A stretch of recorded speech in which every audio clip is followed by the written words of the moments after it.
You're watching Force 13's live streaming service.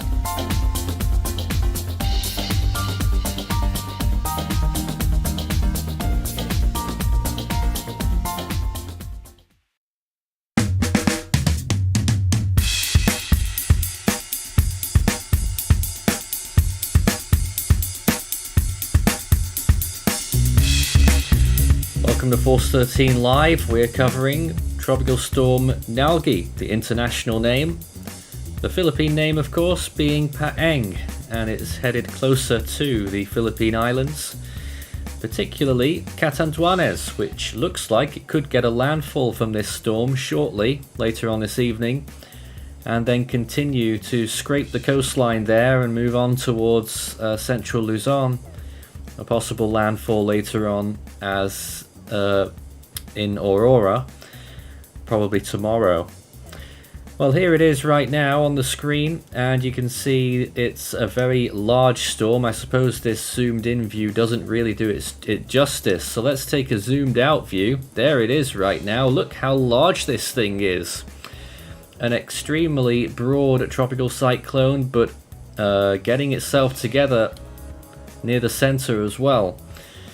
Current wind estimate 60 miles per hour, which is around 95 kilometers per hour, and the central pressure around 990 millibars.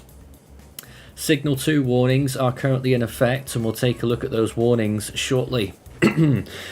Tonight's tropical update is going to be a phone-in, so if anyone is interested in participating and calling in to let us know how things are over there or anywhere where you are, you can join our Discord server, discord.gg/force13, and have a look and join us there. We're also looking out for people to help us by sending in their information in our chat section. Information and images and all kinds of stuff. All we really have at this high level here is the satellite imagery. There's very few webcams in the Philippines, but we'll keep plodding along. If you've got any comments or questions for us, we'll be able to answer those as well as we continue to watch this storm. It's going to be an extremely big rainmaker. Latest model suggestions are showing that it could produce another 15 inches of rain over large parts of central and southern Luzon. That is over 300. I keep getting confused with these rain amounts. Nearly 400 millimeters. It's hard to convert sometimes. So when you're talking about that amount, around 400 millimeters of rain in some of these areas, there is a massive potential for flooding. My name is Nathan Foy here in the studio once again. I haven't moved since our last live stream, and I'm joined by my team right now. We currently have Chris, JV, and Farhan. Hello to all of you. Hello. Evening. Hello. So our team members from all parts of the world taking a look at this storm together right now. Let's first talk to JV because you are in the Philippines. Can you remind us where exactly you are? Yeah, I'm in Calamba City right now. The rains are still intact, very minimal right now here. But basically, just watching the rain here out in the window here with a light here. Basically, the storm signal here right now is number 2 right now here. Which is the same signal as the places that are about to get hit by the center of the storm. Unless there's been any update, but I don't think there has. And yeah, Pagasa are doing 3 hourly updates.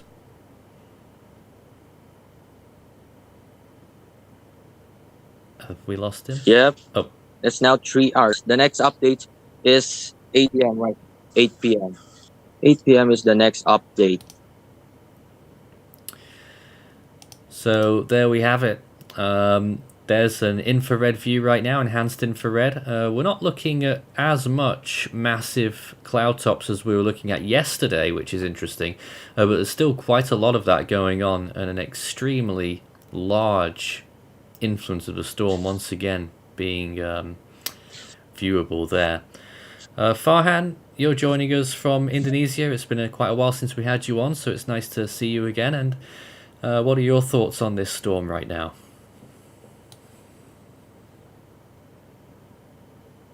Well, really, it's been to be in the grand scheme of things, it is a typical storm for a typical season for the Philippines. Uh, every year you'll see quite a variety of storm in the Philippines, from a small disorganized system that did nothing, big strong system with impressive looks, impressive winds, impressive damage, and then you will see storms like what we have currently, which is a storm that is disorganized. However, it is still very dangerous in terms of rain. Instead of the rain threat, as you mentioned earlier, of 400 millimeters of rain, that is very a lot, and it's really concerning, especially considering that the Metro Manila area is going to be directly impacted, and of course, knowing how big and how densely populated Metro Manila is, there is of course worry of just what kind of issues will the amount of rain that this storm will bring will do to the area. The track of the storm showed on the Pagasa forecast here, showing that the storm is expected to become a severe tropical storm as it moves through major parts of Luzon there, including Metro Manila. Just north is the current forecast track. Of course, the cone is there for a reason, and the storm could track anywhere within that cone, and then it shoots off towards the north and northeast, eventually towards Taiwan, which is why we're also already looking at potential Taiwanese impacts, where there could be a massive amount of rain along the eastern coast there as well later on. But that is not until the later part of next week. The forecast then, models suggesting that it might have a brief chance of becoming a typhoon, but looking at it right now, if it does track all over the Bicol region there, it's mostly over land. So I guess if that happens, we won't be looking at a typhoon, but if it stays over water a little bit longer, what do we think? Typhoon still possible? There's no, the Pagasa track. There's no. But here is the new cone right now from Pagasa. That's Tropical Cyclone Bulletin number 12, 8 p.m. Oh, Remain remains severe tropical storm peak. there it is. And the cone has moved slightly southwards. Yeah, towards Bicol region and mostly southern Luzon right now. Exiting the Philippine area of responsibility by Tuesday afternoon by 5 p.m. Yeah, there it goes. Yeah, slight westward movement on that later part of that forecast track there. But right now, according to that forecast, it's showing a landfall. I forget what area that is, but the very southeastern part of Luzon on early Saturday morning now. So that's not too far away. And then it continues northwesterly, or maybe west northwesterly, towards Manila, passing through there at around in the early evening hours of Saturday. Take a look at the warnings.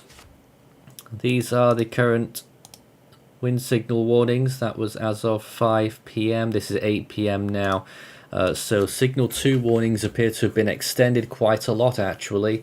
Continuing towards the west there, now affecting the whole of the northern part of Mindoro, and very large area under signal 2 there. No signal 3, which is good news, but you can see there quite a large extent of those warnings. And JV there under signal 2 right now as well. Cavite, is that where you are? Somewhere there. Somewhere in that area, indeed. And let's see if we can talk to Chris right now, looking at these latest map showing the signal 2 warnings for potential impacts there. What are your latest thoughts? I really haven't had a chance to look at the map. But it's just a simple thing of what I said before the live started. If you're in these spots and you're near the coast, just get somewhere higher or hunker down and wait for it to pass or some stuff like that.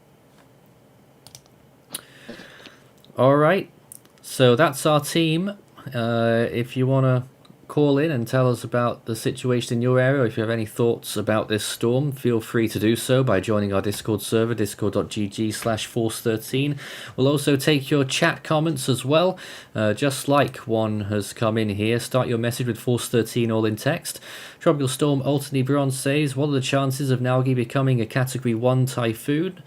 I would say that the chances are decreasing now as it appears to be moving further south than initially expected. So I think I am inclined to go on board the Pegasa forecast there, calling for not close to typhoon status, but it doesn't look like it's going to get there anymore. With how it looks and where it is now, and also accounting for where it is possibly going at the moment, it doesn't seem likely it's going to be intensifying at all. It's just that its appearance towards the center of the storm right now, it looks good. It's wrapping around a little bit better. Yeah, it's not a typhoon. There's no indications that it's a typhoon status or anywhere near there yet. But as long as we see big signs of blow-ups there near the center of the storm, I mean, to be honest with you, you look at the northwestern side right now, and you could even say that it's maybe partially exposed. But its general movement continues northwesterly towards the Philippine Islands as we take a look at that wide shot. Let's take a look at some model information right now as well. Here's some graphics that I grabbed earlier. I mean, that is quite zoomed out, but the model consensus when you get towards the 5-day period is still all over the place when you look at that there. Models sprawling out east and west after it passes through the Philippines, but initially the forecast there is fairly close-knit, but it is moving a little bit further south at every run. Have a question about the models and how they're really like. So when we see models that are very like all over the place, when we use them to predict and track, which path do they usually follow? Is the question that I have. Wait, what? So with a lot of the storms that we see, with the different tracks that the storm has. Are you talking right? climatologically? Yeah, like climate-wise, like how with all these different tracks the storm could take, how do we narrow down the one that it's going to take? I mean, every situation is different, but storms in this area at this time of year, they usually do one of two things. One of them is to continue to sail westwards through the South China Sea, and the other one is to start pulling up towards the northeast, trying to recurve, and usually at this time of year they get completely broken down and shunted back southwest when they've died out. Some of them still manage to complete the recurvature properly and continue to shoot out northeastwards. But yeah, it really is a toss-up right now regarding as to which situation is going to happen there. Although most of the parent models are sticking with the recurve, and of course that's what Pegasa are going with in their update. Just want to take a look at the intensity models as well. I just saw a brief glimpse of that earlier, but here it is. And you can see there that pretty much all of the models are staying below Typhoon strength, except two nutty models, the CTCX, which can be nuts sometimes, and the CHP6, which we all know its reputation. It assumes no wind shear, so no doubt that's going to be up there. All the other models are staying down, so it does look like the chance that it won't become a typhoon is very high. But I don't want people to get hung up on that and think that the storm is not a major issue, because it is enormous and it's producing massive amounts of rain. And I think people are already hearing about flooding in a lot of areas. Someone was just talking about, I think it was Naga being flooded. So if anyone's got any information about flooding in the various areas of the Philippines, please let us know, because this is, I mean, if we can pool our resources together, it makes things much more useful, I think, in our live stream. There's another comment there as well. The models are starting to say that Nalgae goes west to Hainan or even Hong Kong, like the ECMWF, and what are our thoughts and opinions?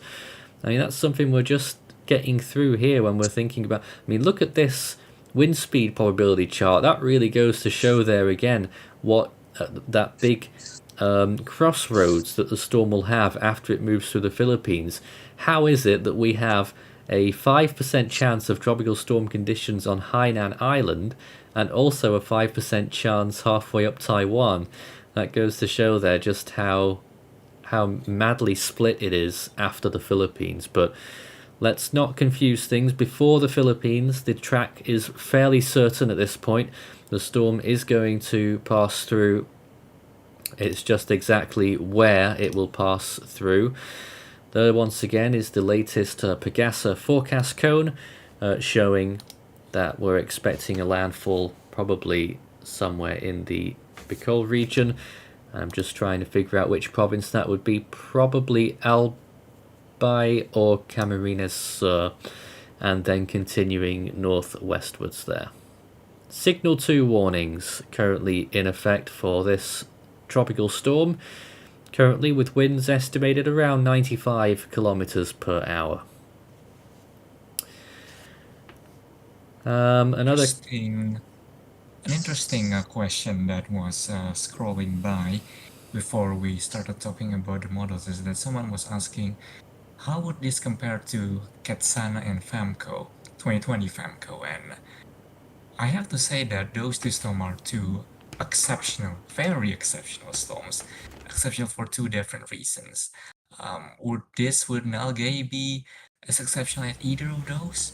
We don't know. It's from the early rainfall figure, it certainly could be, but would it actually get there?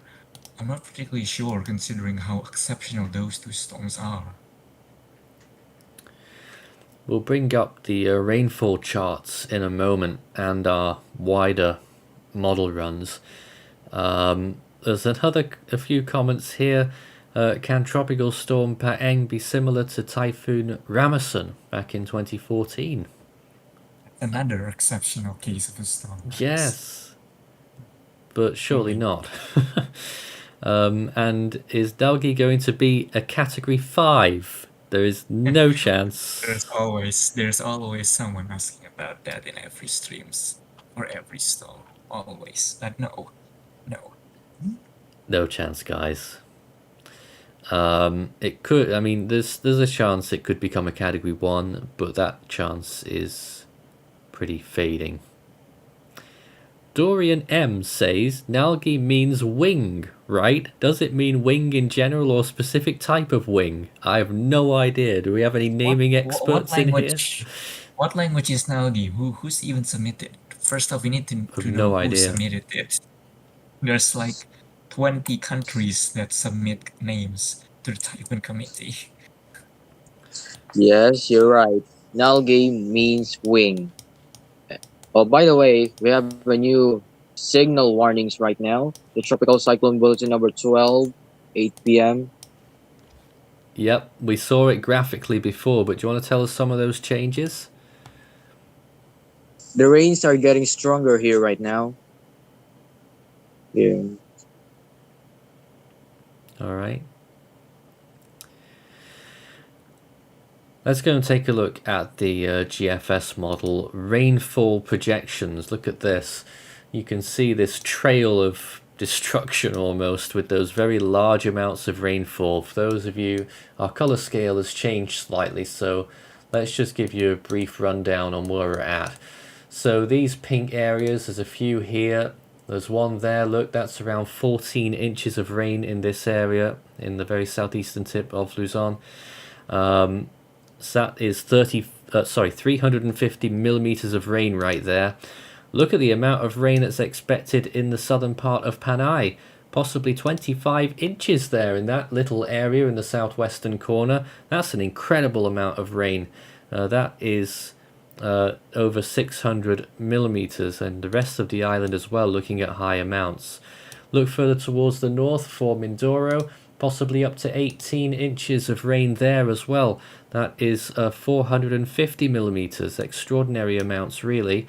This area here, 13.5, that's Camarines Norte I believe, and further west in Quezon, 16 inches, 15 in one or two areas northwards as well. Manila, 10 inches of rain there, that's 250 millimeters. That's 16 there, that's quite a bit higher as well, 400 millimeters. Looking further north, parts of northern and central Luzon there, still high amounts in the mountains, 16 inches there as well. 400 millimeters along the coast, still looking at 12 to 13, 300 millimeters plus. And then look how much rain the storm produces out at sea after it moves onwards. This is very long range, but looking towards Taiwan, look at that. The highest amount of rain from this storm on the forecast so far is near the end. When it's passing Taiwan, look at that, 33 inches there, and along the coast possibly getting to 20. That is around about day 7 though, so that's quite some time away. But I'd really concentrate on the Philippine numbers, looking at very high amounts of rain here.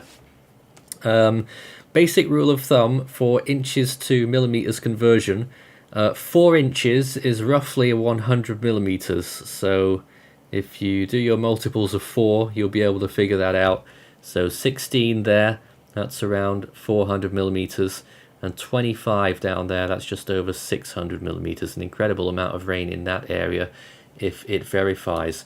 Looking down towards the Visayas, I know, and Mindanao, I know they've been affected already, but looks like they're not expecting much more rain, except in a few areas. Down here, around 6 inches there, not sure what that area is, and right down that area, 6 to 7 inches. In the Davao area, around 3, maybe 4 inches possible, just there. That's 100 millimeters, so that's the rain estimates. Someone was also asking just before about what the current sea surface temperatures are, so let me just grab that and try and find it. Alright, here's where we're at right now, and let's take a look at some of these temperatures. So again, they're in Fahrenheit, and I'd love to change them to Celsius, which is what most people use, but I can't. So 82 degrees mainly off the coast, that's 28 degrees Celsius, so decent temperatures all along there through the islands, pushing 29. On the other side it's even warmer, 29 to 30 degrees here off the western coast of Luzon. So very warm sea surface temperatures will not be an issue for this storm. And we'll throw it just to the actual wind forecast here. It's just got to load in, and it shows just how broad the storm is in terms of its wind profile. You can see all of that area there, all that green, that's tropical storm force winds. It's enormous. Moving on through that forecast period, GFS, this is the GFS model, peaking the storm with, what intensity might that be? Nearly 70 miles per hour, so that's around 110 kilometers per hour, or a little bit less than that. So it nearly gets to typhoon strength, but it doesn't look like it will. In fact, GFS suggesting there might be a little period there where it might, oh yeah, there it is, becoming a typhoon after it leaves the Philippines there in the South China Sea. So, well, that's a possibility. If that happens, then the question of where it's going to go after it left Luzon will be a much more pertinent thing to answer, as opposed to if it's just a disorganized mess of a bunch of clouds, then it's probably isn't exactly much of a talking point. But if it does become a typhoon, then it's going to be something that has to be considered. Just as I'm mentioning there, another tropical storm forming behind it possibly. Yes, it's an area of interest that we've got marked at the moment, and you can see it developing here out in the open Pacific, not far from Palau. There's Palau where it's headed towards, and it actually hits Palau on that GFS forecast as a tropical storm, probably pushing 50 miles per hour. And then its remnants do end up in southern Mindanao there, so an extremely low latitude storm if that scenario plays out. We'll look at other models in a little while, but I just wanted to bring that to our attention regarding the rainfall and the sea surface temperatures.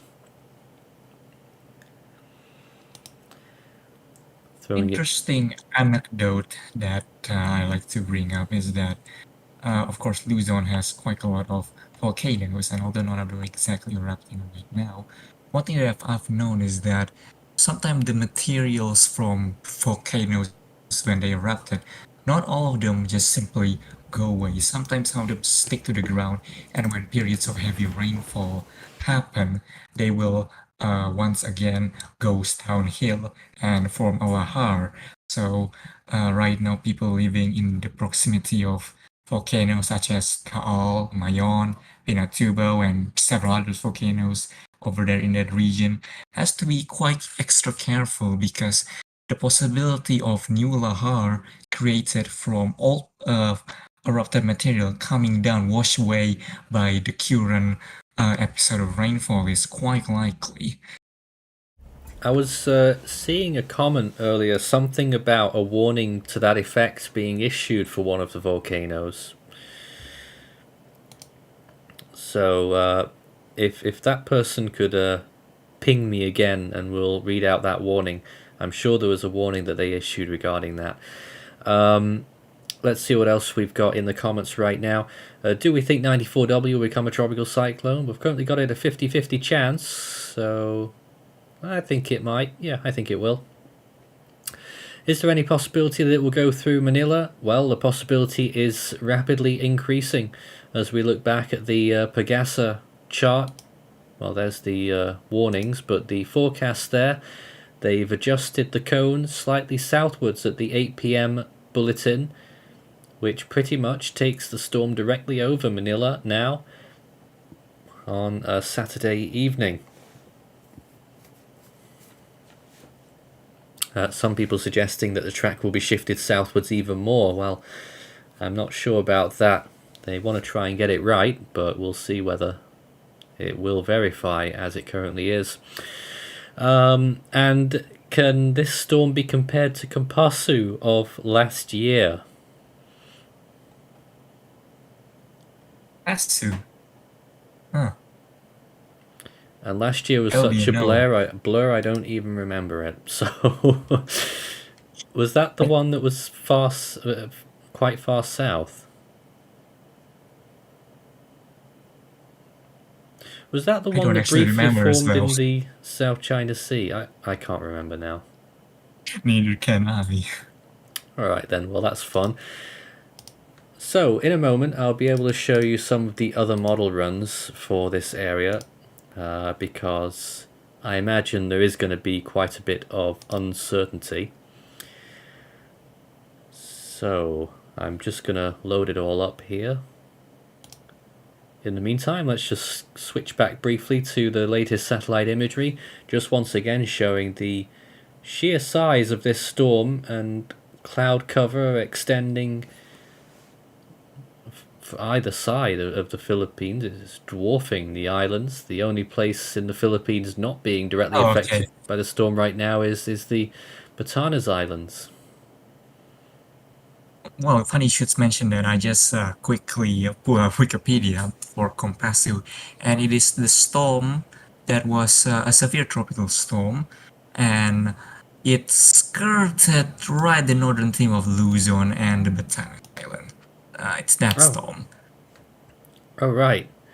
I can't even remember it, but yeah. We're looking at these models in a moment. Just some more questions first. Chances of Nalgae making landfall in Catanduanes, I think it's looking likely now, and it's going to be soon. Remrem says the power here in Sorsogon City went out, so power outages apparently. And does it have a low chance of hitting China? Well, we're about to find out. So this is the GFS model. Let's cut it back to 0 hour, and you can see the forecast there. I know it's quite small on the screen. Let's blow up the screen, shall we, and see if we can get it bigger. Alright, that's a little bit better. So there it is. Strong storm continuing there. Looks like its pressure peak once again is on the other side of the Philippines as well. 969 there on the GFS. And then moving up northeastwards and traceable past Taiwan. Does survive a little bit longer and then gets shunted southeastwards in the end. And then dies off. So that's that. That's the GFS. Let's check the ECMWF model. Now look at this. This is a much different forecast. It's always been a western outlier, the ECMWF. We know how reliable it can be sometimes, but here is that track forecast, and it dithers quite a lot, but it generally eventually does move all the way west and makes landfall in Hainan as a very weak, weakening tropical storm there, and dies off just as it reaches Vietnam. So, an interesting forecast there, taking it through southern Luzon and off towards the west-northwest. That's the ECMWF. The CMC, well, let's take a look at that. And that is a much similar track to GFS, but more of a tighter curve. Interesting. And it stays at its current intensity as well. The NavGem model isn't very good, but we'll take a look at it. Yeah, similar track, although what happens there? Okay, well that's a completely different track to the other Invest. After it reaches Palau, it then shoots off northwards and both of them coexist together near Taiwan. That is a dodgy forecast if you ask me. Wow. And the Icon model also takes it northwards, although it stalls. Having trouble resolving what happens after that. So yeah, it were really at a crossroads. I would still favour the north and then northeast forecast, which is what Pegasa is doing. But you could never rule out that ECMWF model, which is going for a landfall in Hainan. So it's going to be an interesting few days for areas beyond the Philippines to see what's going to happen. So someone has just bring up again about the specific volcano warning you Yes. said you saw just briefly, and the specific volcano is Mayon. It is said that with the rainfall episode from Paeng, it is possible that sediment flow, lahars, or muddy steam flows, or muddy runoff in rivers and drainage area of Mayon will will be become an issue for the people that lives around Mayon, in a way that it could potentially trigger a significant lahar from previously erupted material washing down the river and drainage system. So it's not just regular flooding that they could be dealt with, or the people over there, but also lahars. Yeah, concerns there. Here is a very wide shot showing the whole globe almost, and just how large that storm is. Very fascinating stuff. A few more comments here. Is there a huge chance that the storm will enter landfall in Sorsogon province or Albay province, because other weather forecasts say it will landfall in Gubat? I think that's becoming much more likely. It's certainly what's being shown on Pegasa, so maybe. Let's just get that ultra close-up imagery again if we can. Where's that one gone? I think it's this one. There it is. No, on second thought. It looks to me there as though it's headed straight for Catanduanes there for a landfall. Not too far away though. And another comment, according to the JMA, the radius of gale wind or above significantly enlarged to 590 kilometers in all directions after it enters the South China Sea. And what's our opinion on that? Well, there's also the JTWC forecast, which I need to bring up as well. I don't actually have that at the moment, but if you bear with me, I'll be able to bring that up on the screen too. Here we are. The JTWC forecast. Look how large that wind field gets on the later part of that forecast. It gets absolutely enormous. So when you consider how large the storm is now, it could get even larger. I know in Winfield it's not as large as the storm's influence on satellite, but it gets really huge on that forecast. All those quadrants there, those the sort of the dark red color, burgundy color, those are all the wind fields. It does actually shrink at the end there on that JWC forecast, but in that period in the middle there when it's in the South China Sea, it gets really, really big. And some more comments here. How far is it from landfall? I've not managed to get a position estimate yet because I've been too busy doing all the other stuff, but I'll be able to go and grab one in a few moments. And there was another question about, is there a chance that this storm will hit Marinduque province? Well, that is going to get it's going to get fairly close. Still uncertain there, but the way it's going right now, I think it will miss landfall there and pass a little bit to the north. You'll probably get tropical storm force winds. Signal 2 warning is, I would say, the right warning to go with. So let me just try and get a fix on the storm's center right now. I'm just waiting for things to work here. Whilst we wait for that, JV, anything you'd like to tell us over there? Any updates from your neck of the woods?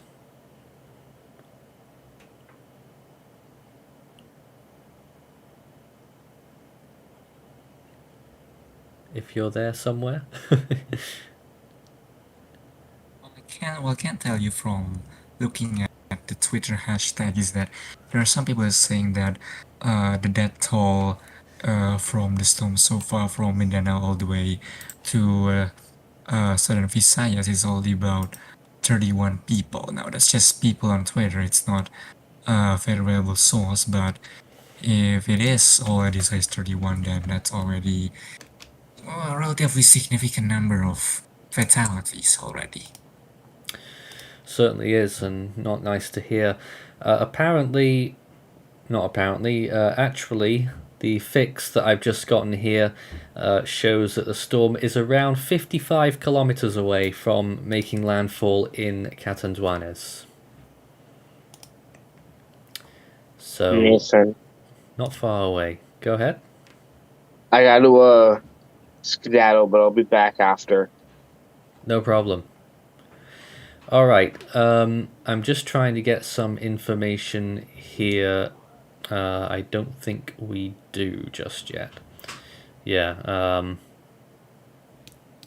I was just looking to see if I could corroborate the fatality information, but we don't have confirmation about that yet.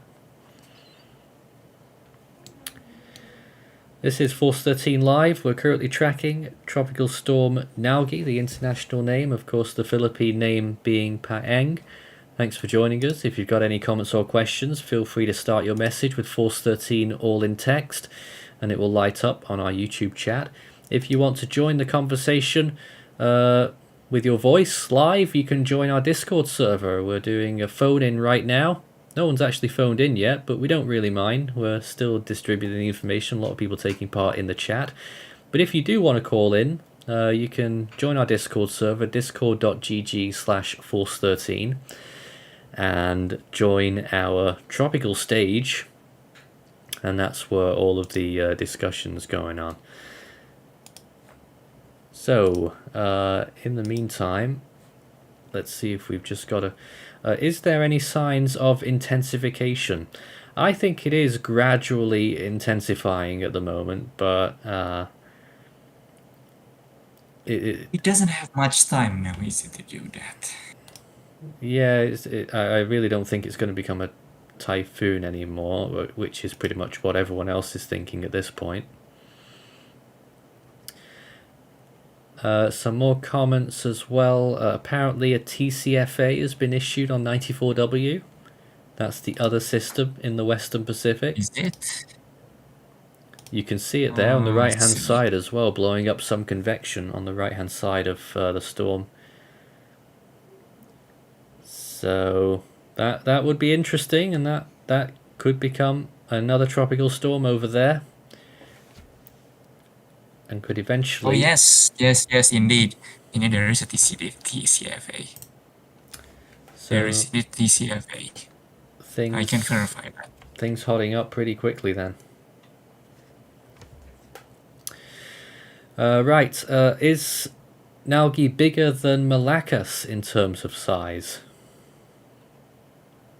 I have no idea the answer to that. Of which year?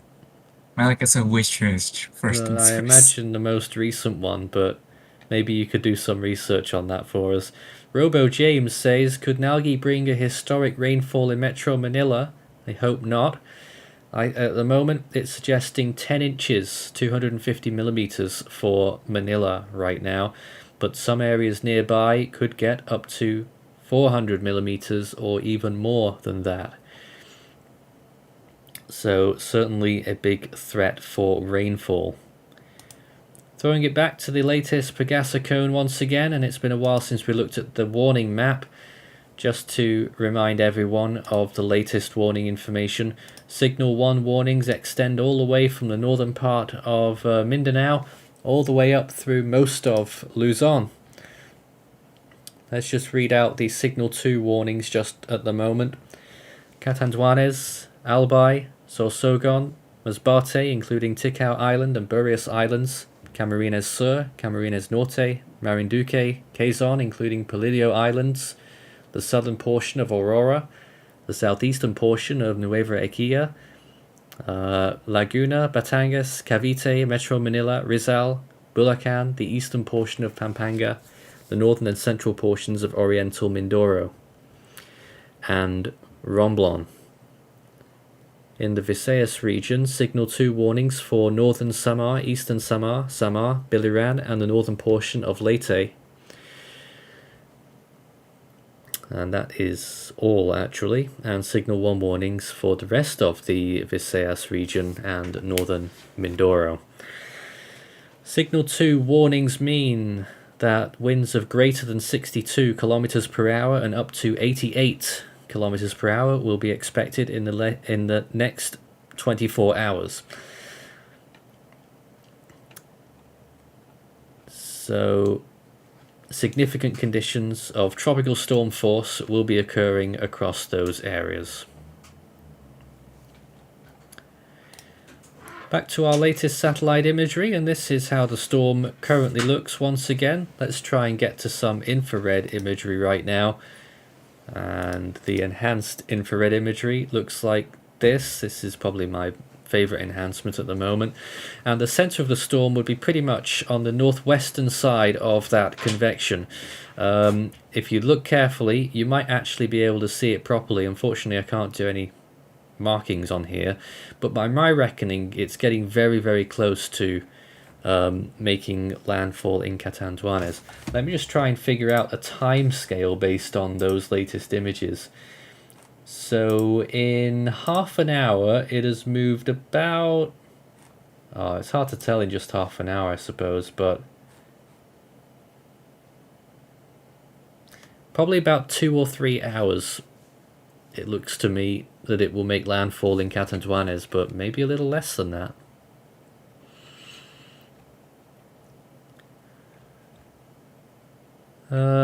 Let's see if we've got any more questions right now.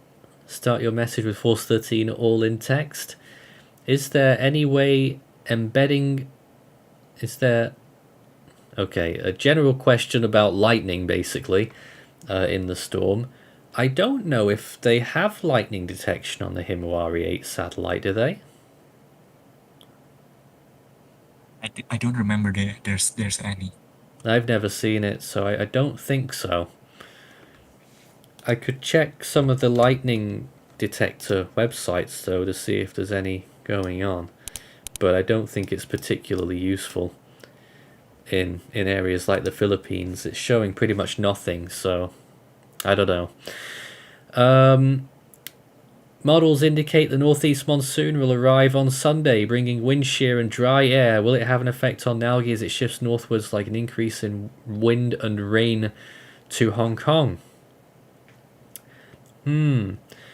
It's very unlikely that Hong Kong will be affected. It would have to, like, we were talking about that split in models between going flat out west and flat out northeast. There's no real scenario where it just keeps plodding along all the way to Hong Kong. So I really doubt that, to be honest. How fast is it moving, and what is the wind gust? I'd imagine the wind gust right now is probably just about on typhoon threshold. And its movement speed, I'm not sure right now. Pegasa have it west-northwestward at 25 kilometers per hour, and I imagine that is probably a fair estimate. It's quite sparse from what I see. Other than the warnings, it seems like it's only damage reports from Mindanao, and it is quite severe, as you could might imagine, flooding, landslides, and collapsed bridges. And I think for the event that people throwing around the number 33 dead, I think I might found it from a somewhat reputable news source. It is from a landslide in oh Lord, how do I read this? Maguindanao province, which I assume is in Mindanao, a landslide event where at least 33 people have died, while 16 others are missing due to flash floods. That's from what I can see. That's probably the closest to a confirmation regarding fatalities we could have so far.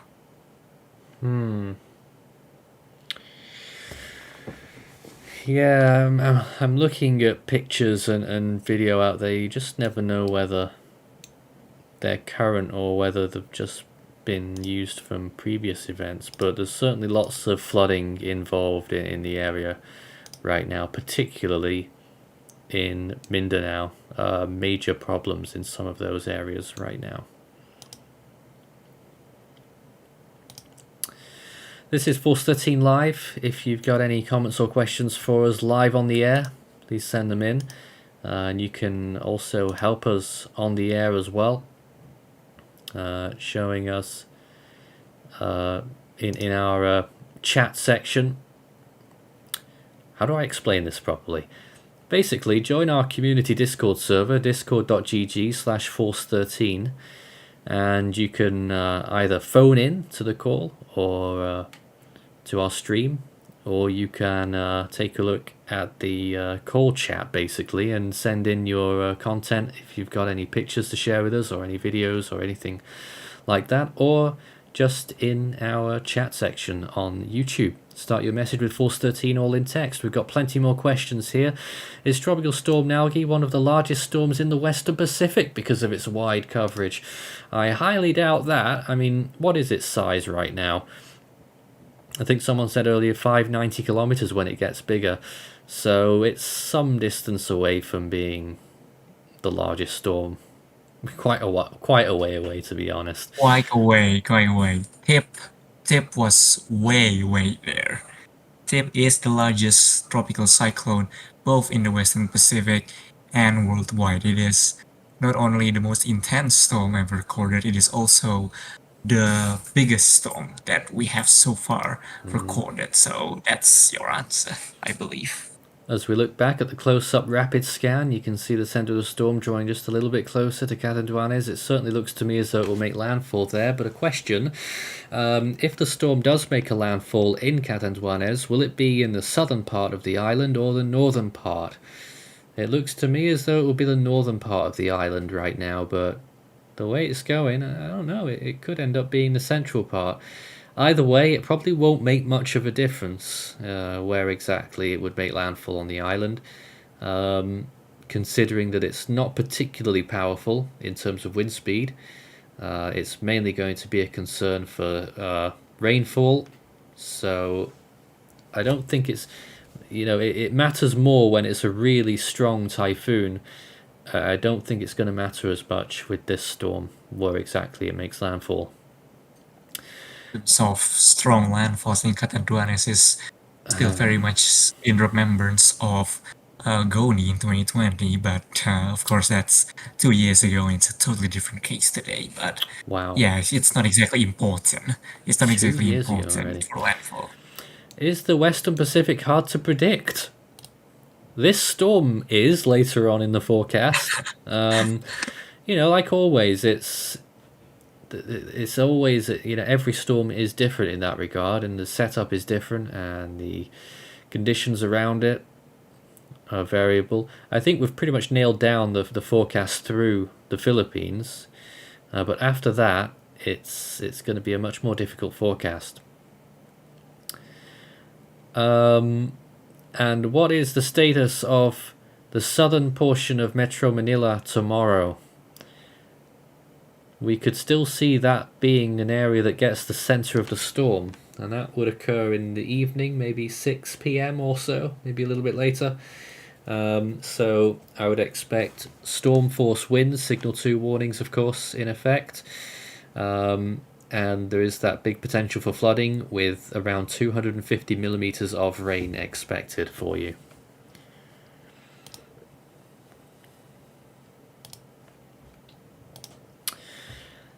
Let's see what else we have right now. Is Nalgae going to pass Bulacan? And I've got to remember or try and recall where exactly that is as we look at this map.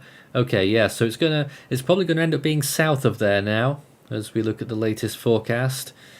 And when you look back here, it could still pass directly over there, but at the moment it looks like it's going to pass to the south.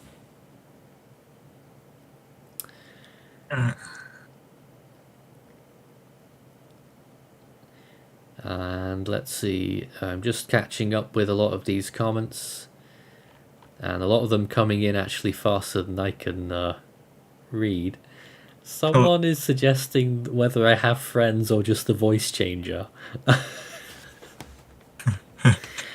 Well, they don't have to be friends to take part, but don't worry about friends.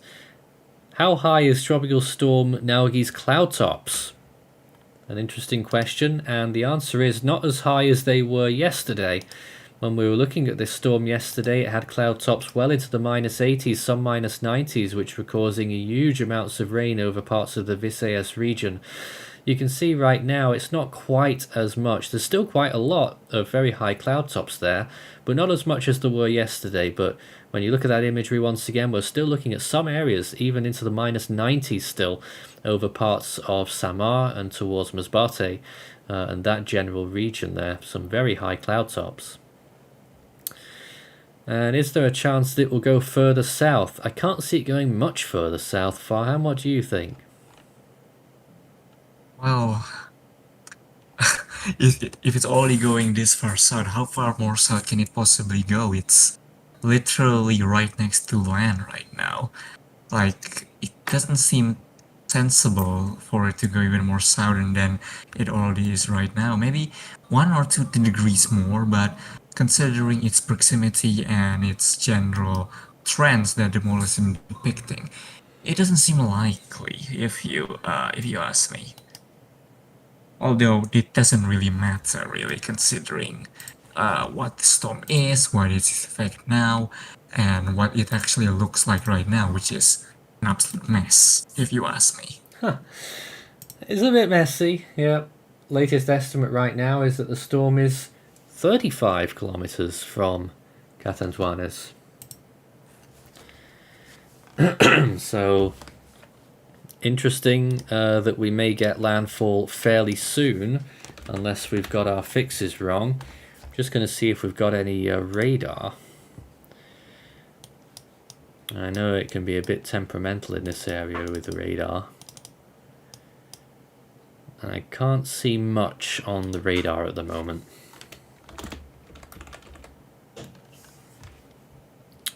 But if I find a better link, I know there's some better links out there, so if anyone has them, that would be also helpful for me as well. Alright, so another question in there as well. Is it bigger than Mankut? I'm trying to memorize the imagery of Mankut. Mankut was bigger, I think. Not by much though, if I remember correctly. Yeah, I reckon they're quite comparable. Oh, and also I just see another update here. This time, I don't really have any doubt on the validity because it is from ABS-CBN, a very reputable news source in the Philippines, and they have reported now from that same area that I said before, Maguindano. That's I probably butchered that, but they reported that 42 has died. So it's not only more confirmed from a reputable source, but it has actually increased now. So a major flooding problem clearly occurred in Mindanao. That is only in Mindanao. Yeah, that is Yeah. only in Mindanao. We don't know about the Visayas and especially Luzon at the moment. It is only in Mindanao who was affected much earlier. Yeah, That actually. but Mindanao are much more vulnerable to these kinds of events. We've seen things like this in the past. I mean, Tropical Storm Washi being one of the most notable examples that I can think of, a weaker storm causing serious problems. And other storms, of course, Yeah. but Mindanao is very vulnerable to rainfall. Washi was quite a remarkable storm. Unfortunately, it's quite forgotten because the very next year was Bova, and I think people are more inclined to remember Category 5 Super Typhoon than a tropical storm. Indeed, but from what we've seen on the wires so far, there's been a lot of flooding images and flooding up to roofs in some places in Mindanao. That's from what we've seen so far.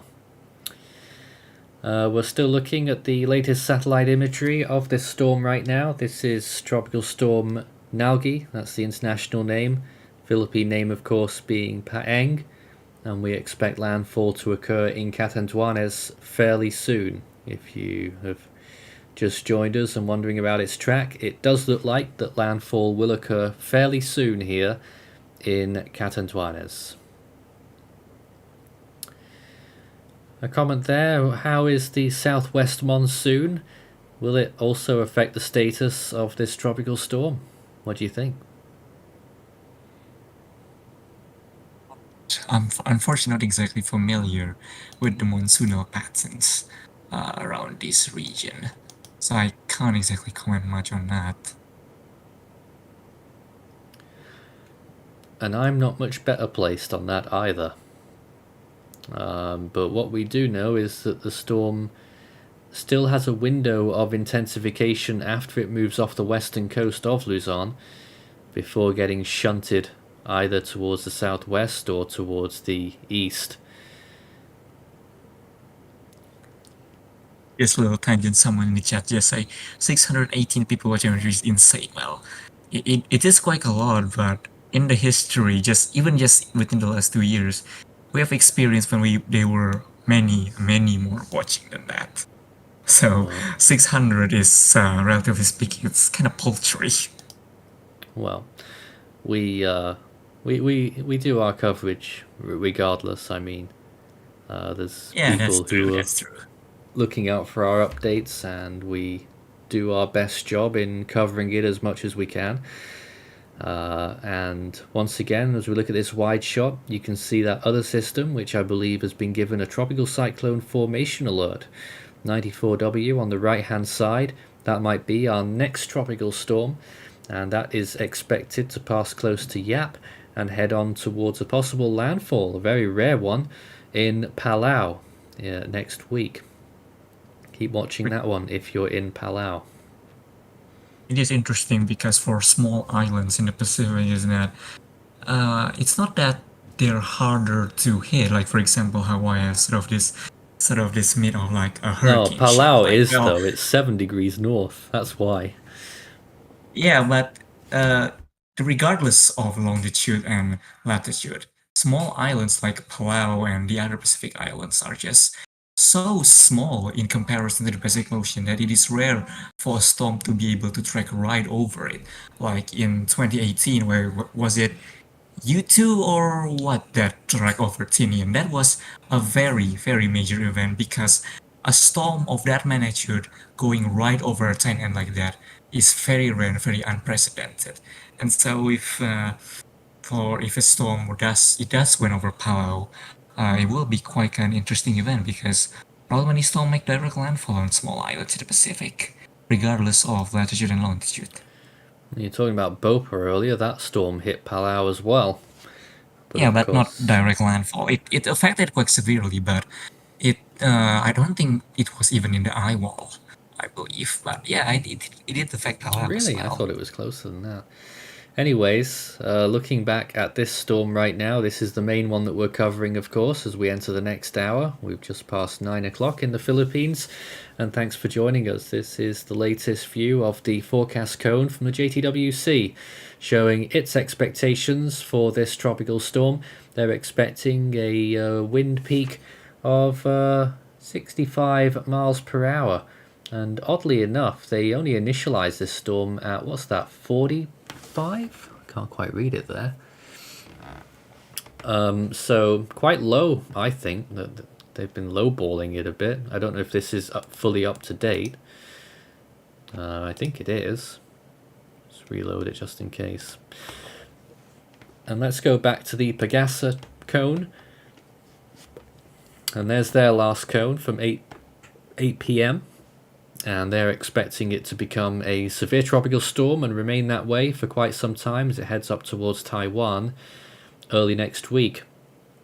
But a lot of uncertainty in that forecast, as we've been mentioning. Let's just go back to some of the viewers that we've got here. Here's a forecast cone from earlier. That was from 0Z, not a cone, but a model spread. Let me just check if we've got the 6Z ones. Oh, we do. That's much better. Now, that doesn't have all of the data in yet. It only has one side of it. So that does, I mean, at first glance, it looks like there's a big shift to the west, but I think it's just waiting for some of the other models to come in, which will show more of a northeastward pattern.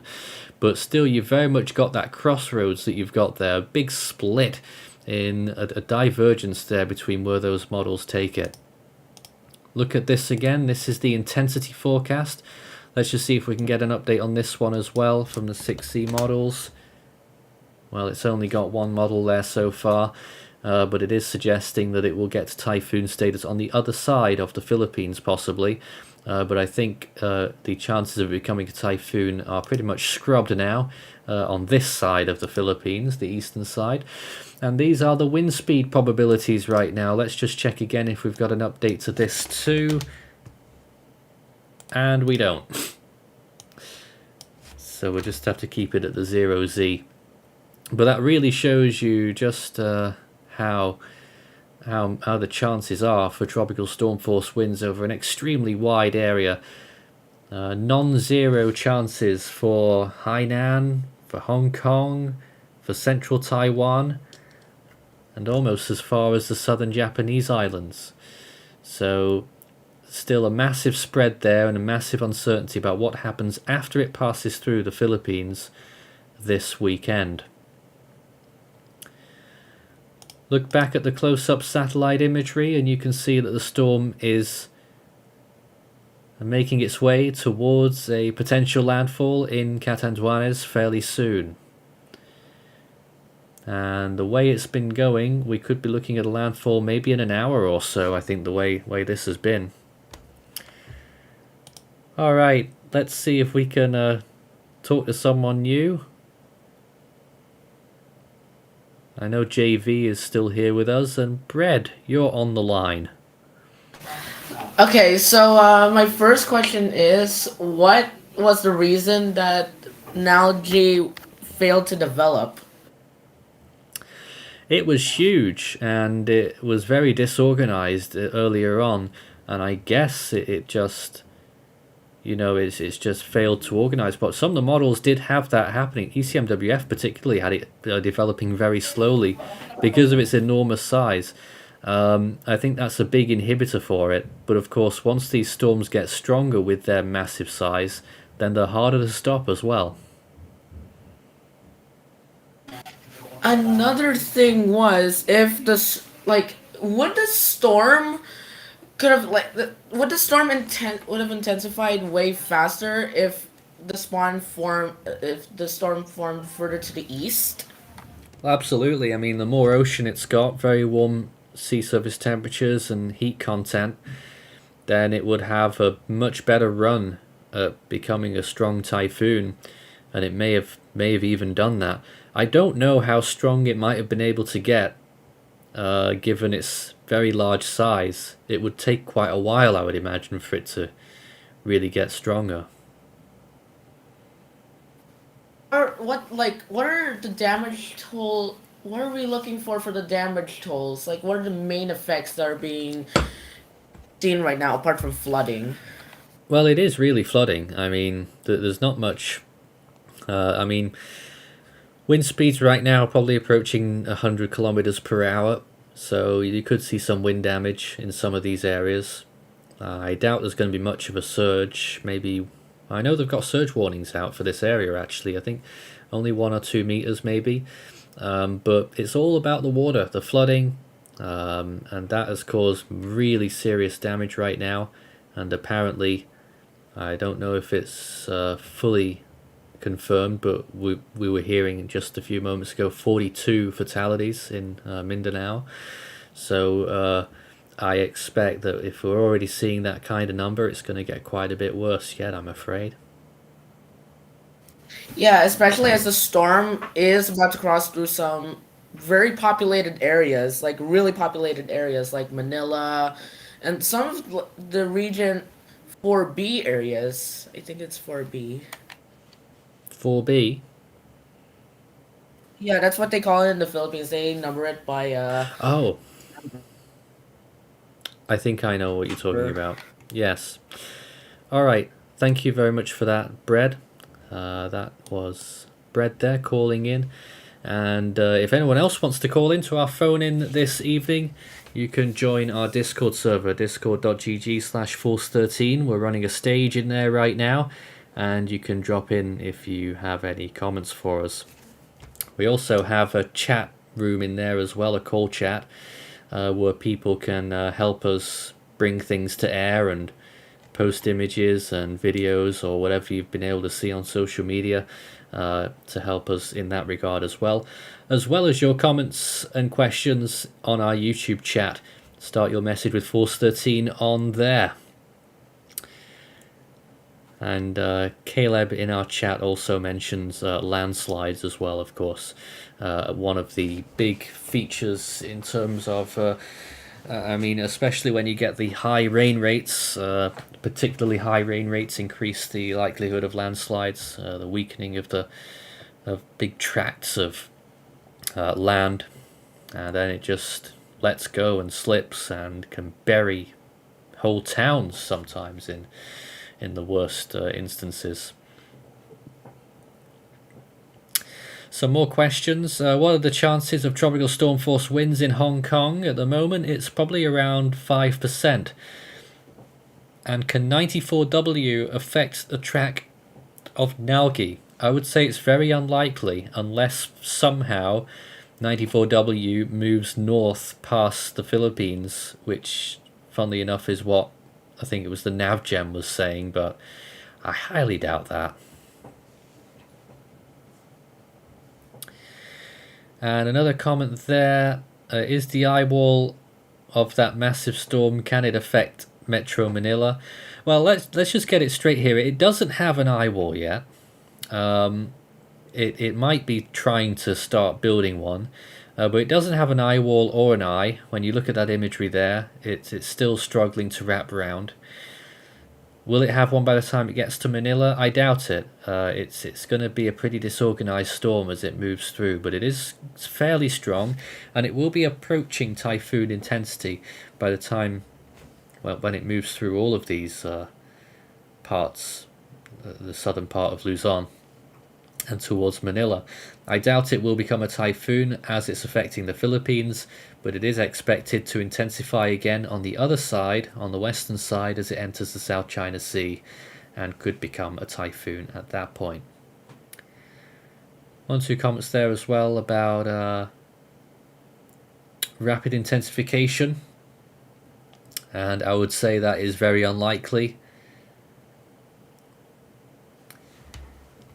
So let's see if we can get another update on the storm's position.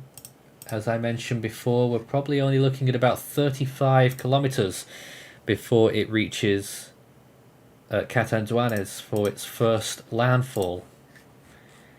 It's hard to get a proper center on it right now. It's hard to tell, but something like that as it starts to get closer towards land.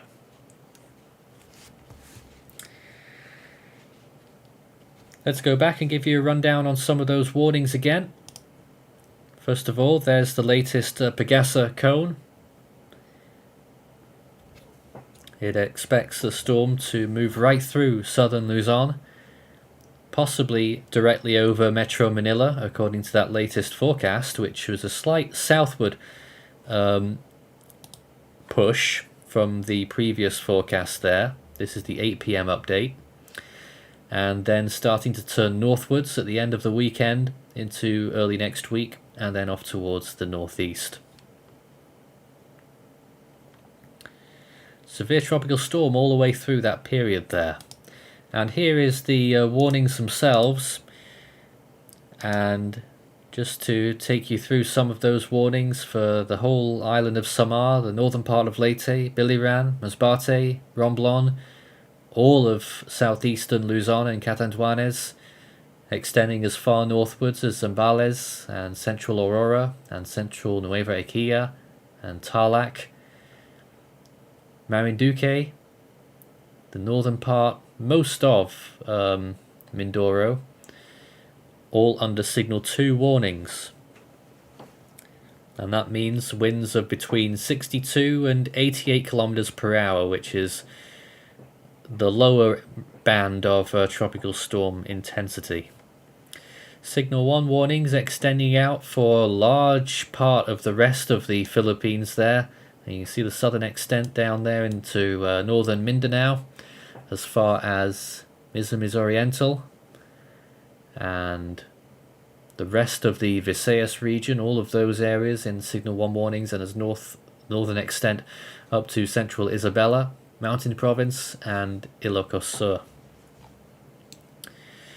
Just to tell you, to confirm to you about the storm surge expectations as we keep looking at this map for a moment, they are expecting a 1 to 2 meter storm surge, minimal to moderate risk of storm surge in the next 24 hours.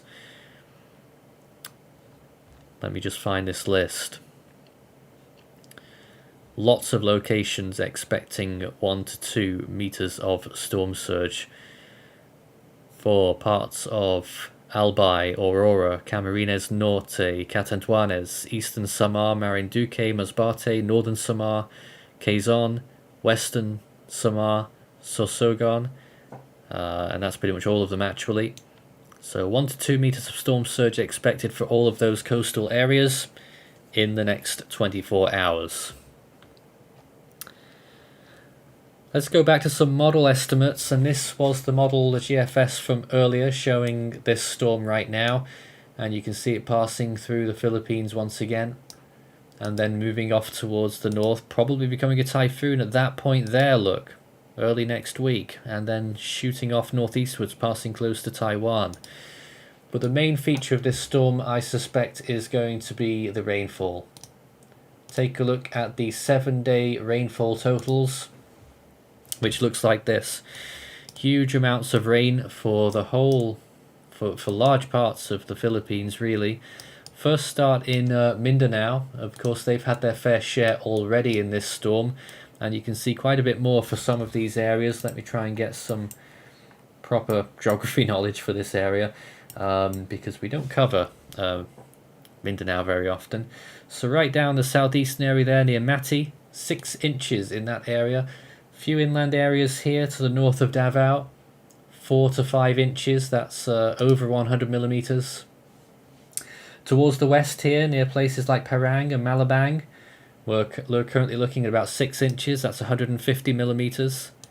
Look further north towards the Visayas region, generally across Leyte and Bohol and Cebu, we're looking at maximums of 2 to 3 inches, which is around 60 to 70 millimeters. On the island of Negros, you can see here up to 4 inches in the southern part, 100 millimeters. Well over that in the northwestern part. Look at this big splotch here. Incredible amount of rain if that occurs. 26 inches on the southeastern tip of Panay. I'm not sure whether that will actually happen, but that's an insane amount there. That is over about 650 millimeters. And further inland, we're still looking at high amounts, 14 inches there, that's 350. And northern side of the island getting around 6 to 7 inches, that's around 150 millimeters. Look towards Samar, the northern part of Samar, especially along the northwestern part there, maybe 11 inches there or 12, that's 300 millimeters. Masbate getting up to around 11 inches as well, that's over 250 millimeters. And the southeastern part of Luzon there getting up towards 15 inches, that's over 350 millimeters. Catanduanes, not so much compared to the other locations, around 150. Moving inland along the Bicol region, up to 14 inches here in Camarines Norte, I think that is there. It's around 350 millimeters. And look at this in this area here, getting up towards 17 inches near Lucena. Really high amounts of rain all along this area here in Quezon, getting up beyond 350, 400 millimeters of rain. And then look at this area too, 18, 17, 17, all across Mindoro. That's also over 400 millimeters of rain for a large area there. Down the southwest, in this area here, around 11 inches. In Manila, around 10, 250 millimeters. Up towards the northwest there, 8 inches along the mountains. And in the central part of Luzon, up to 16 or more inches of rain again. That's over 400 millimeters over large areas, and all along the coastal areas there as well of Aurora up to Isabela, possibly over 300 millimeters. Taiwan later on, look at that. Huge amounts of rain could reach that area in the later part of the forecast. 33 inches out at sea, but that is much more likely to change than what we're seeing in the Philippines. Stick to these numbers right now. We're looking at very high amounts of rain in quite a lot of areas of the Visayas and Luzon. Force 13 live coverage continues on Tropical Storm Nalgae right now. We're probably going to finish our update at the end of the hour because we are pretty much covering old ground, and there's a lot to cover as we continue through the night, and we'll probably have plenty more storm updates. But here is the current appearance of the storm right now on the latest rapid scan imagery.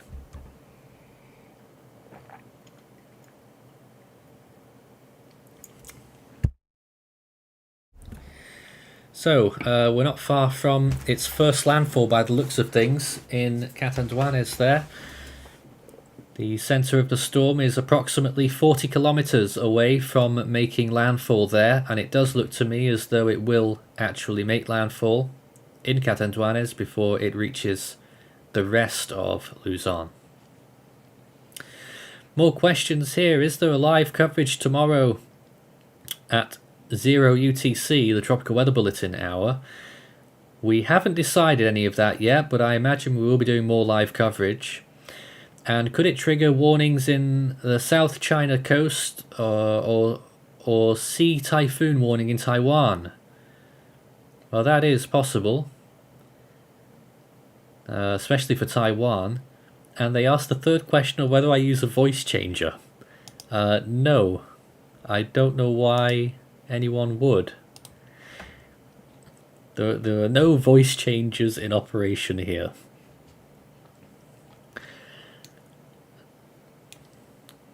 But this is where we're at right now. Let's get a zoomed out view once again. Well, there is a couple that just appeared there.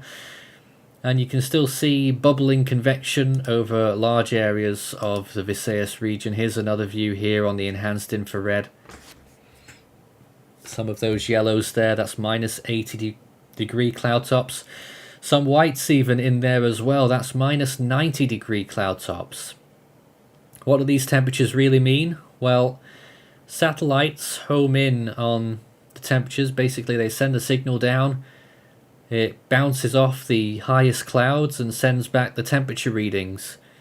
Obviously, the further up in the atmosphere the clouds are, the colder it is.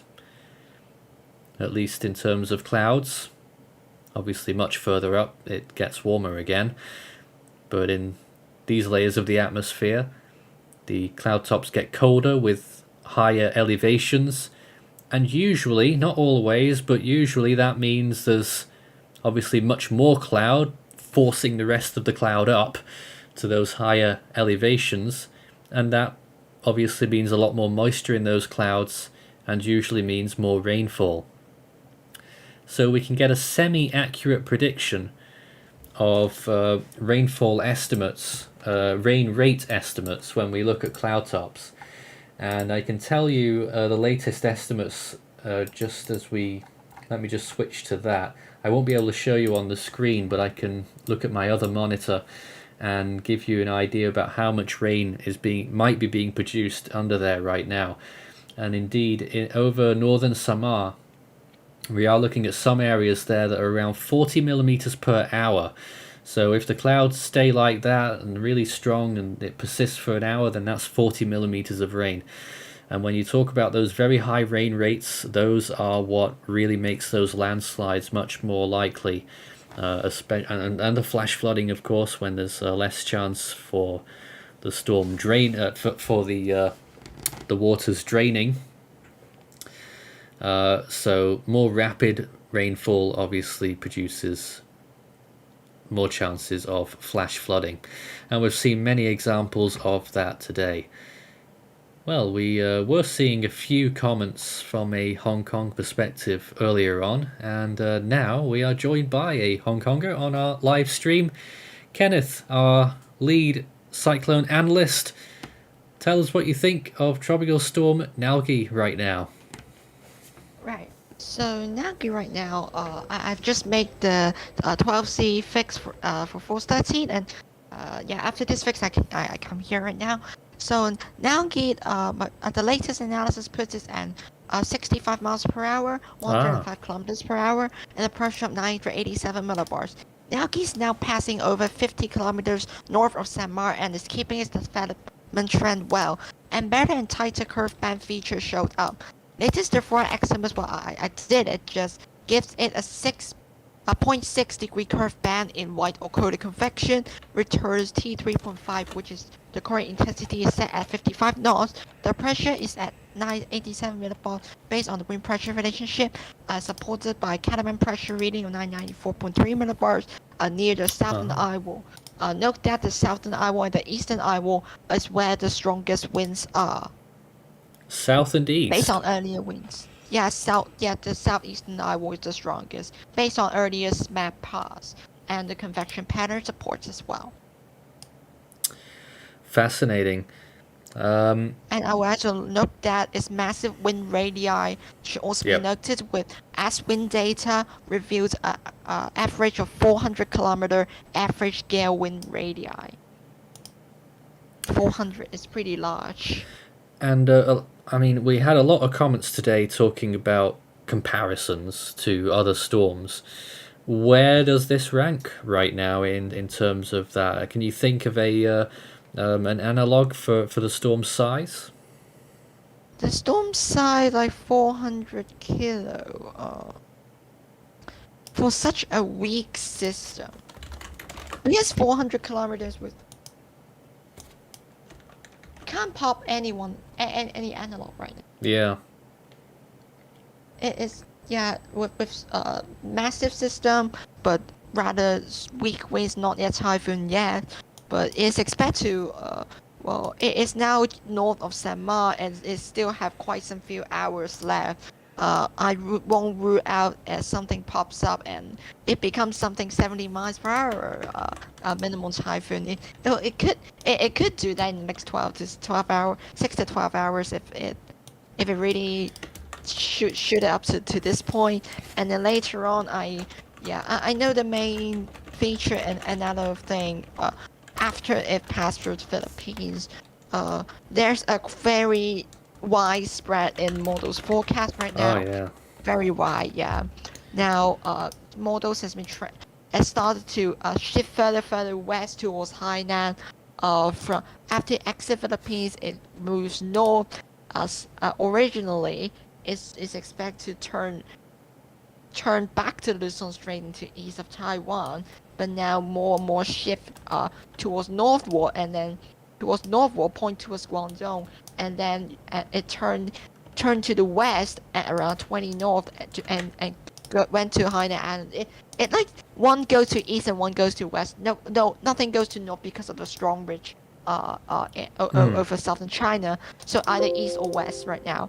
But it's still like western Guangdong or Hainan, or it really will turn around. It's still a very big uncertainty. But I'm seeing more agencies are drifting more westward in terms of track. In response to the change in the model's forecast. It's probably the change in model's forecast is also owing to the earlier center relocation that makes it more southward and westward, and it still failed to rapidly intensify early rapid intensification trend, like suggesting intensity like category 2, category 3 earlier. If it's still like not expected to make landfall in Philippines, it's still like category 4, category 5 plus. At that moment we were talking about, but right now it's now currently severe tropical storm, and it's expected to the weaker the more west it will move, and it will just move. Make landfall in Philippines is expected to turn north, and then with significant spread, more likely would turn west because of the weaker trend, intensity trend, and the models has responded to that. Now, Kenneth, so far from what I've noticed, the ECMWF has done pretty well with this storm. Would you agree with that? And it's still a western outlier. And what do you think about that? Well, ECMWF, for some like small or more rapid escape system, ECMWF mainly doesn't have a great response. But this time, as it failed to rapidly intensify and go more west, and the shear height is expected, so the weaker model seems to be an outlier, becomes the one that's correct, and yeah, it did really decent, and now I predict a very west track and make landfall over Luzon, and then it will go turn north after 2 days and store after 3 to 4 days with as the trough and the northeast monsoon, the steering's being unclear and causing it to store. Yeah, I agree with pretty much largely agree with the ECMWF situation. Given the more weaker and loose and expected structure, significant intensification is not that likely until it leaves Philippines. So you do think it will go west? Yeah, it'll go further west. Yeah, and then store until day 4 before turning. Yeah. Right. So you're calling for things after 3 days are pretty much very uncertain still like that. So you're calling for if any, rapid intensification. Is it likely after 3 days? If it is rapid intensified, well, things will change again.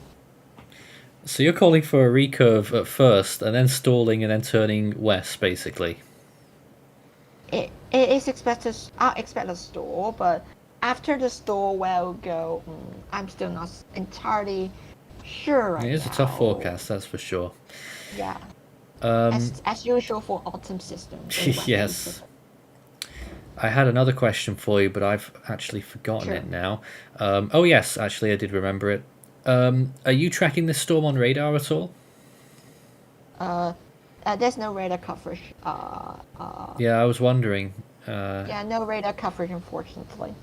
So where have you placed the center of the storm right now? I placed the center at 12.8 north, 125.1 east. Right, hold on. 12.8 north, 125.1 east. Ooh. That's interesting. That's way further back than where I thought it was. It's less north. I mean, the northern convection may like, oh, the center may be more north, but not exactly from what I see. And the pressure supports, and the pressure supports. Yeah, the southern eye will. Yeah, based on climatology, the formula, it should be around 50 kilometers. So, I estimated and retrieved it. Yeah, based on Samar, it's touching the eye wall and count upwards and counts something like that. Yep. Someone, this wasn't me, but someone using the Force 13 YouTube handle, and a few people have access to there, said, ask for the weather in Manila from our bot, and they spelled Manila wrong. Oh dear.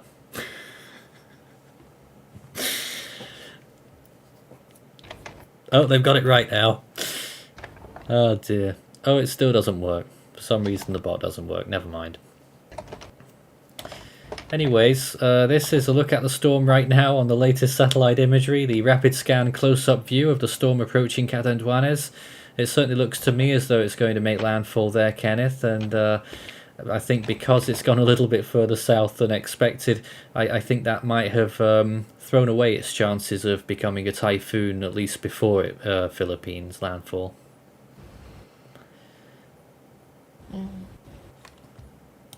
As you were talking about that earlier, but here is the storm.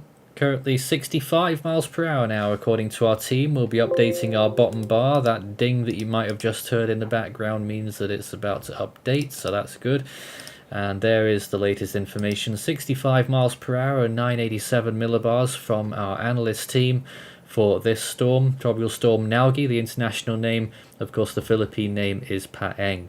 We're here for another half hour before we finish up for this evening, but we will no doubt be live again in the morning in the Philippines, probably quite bright and early, and we'll cover this storm quite a lot more then as well, and we'll probably have video updates tonight too, but certainly a lot to talk about with massive flooding concerns right now, and already from what we've heard, still haven't confirmed it yet, but from what we've heard, possibly 42 killed in this storm, and I believe all of that was in Mindanao earlier today from serious flooding issues, flooding reaching the roofs of houses, and really big issues in the southern part of the country.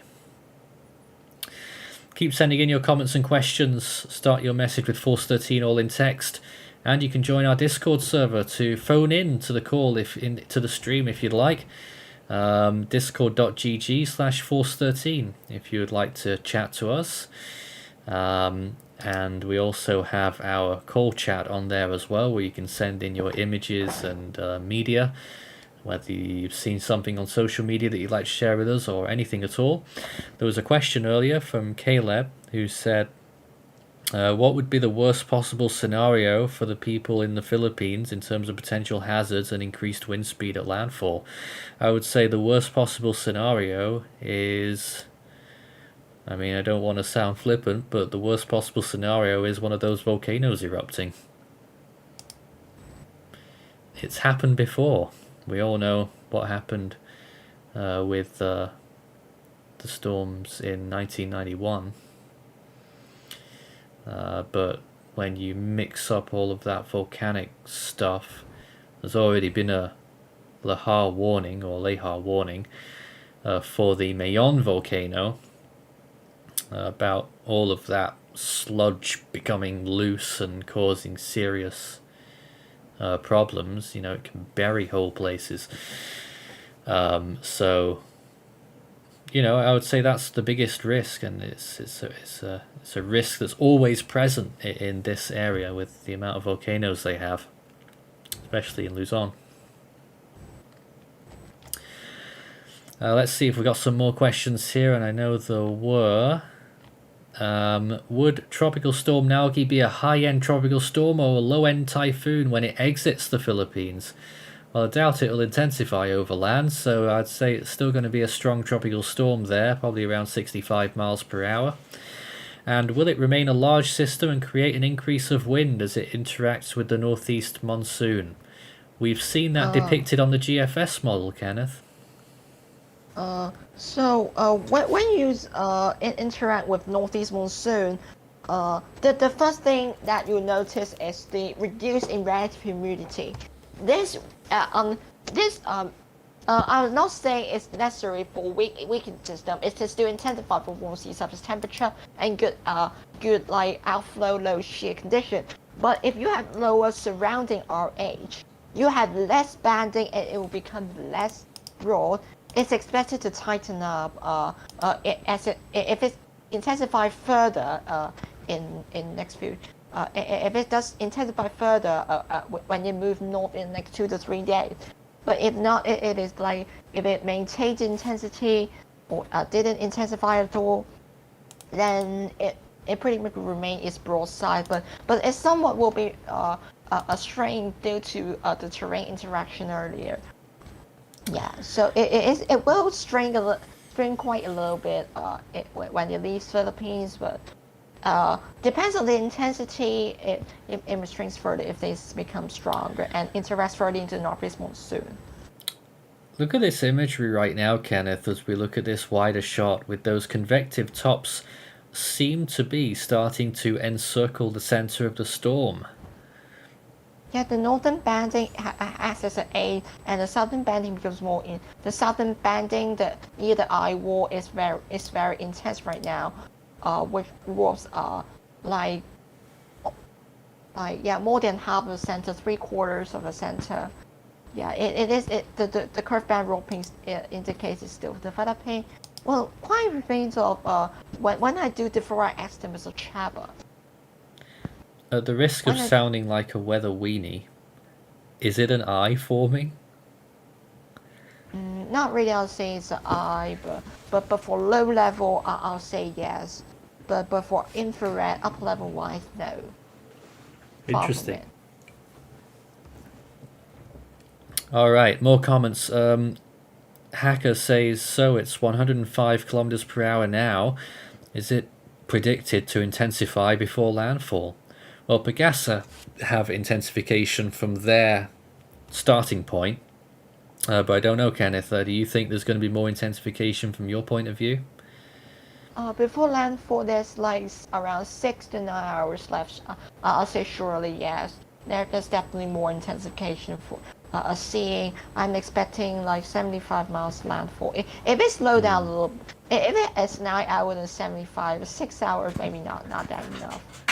I hope the surface observations can cover more that I can make a more like accurate analysis up there. Yeah. And another comment there: is it slowing down?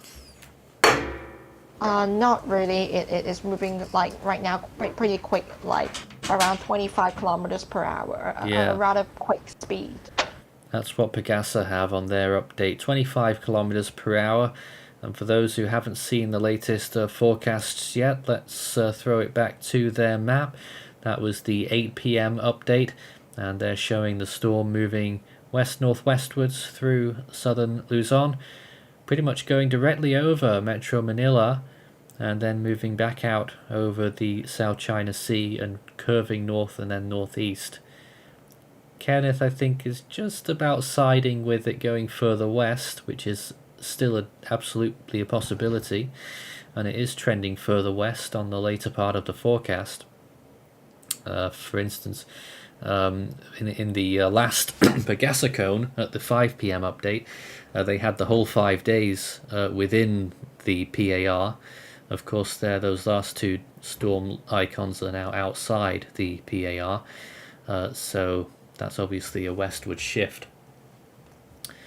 That would take it pretty much straight into Taiwan, though, if that's still held up there, which would be interesting.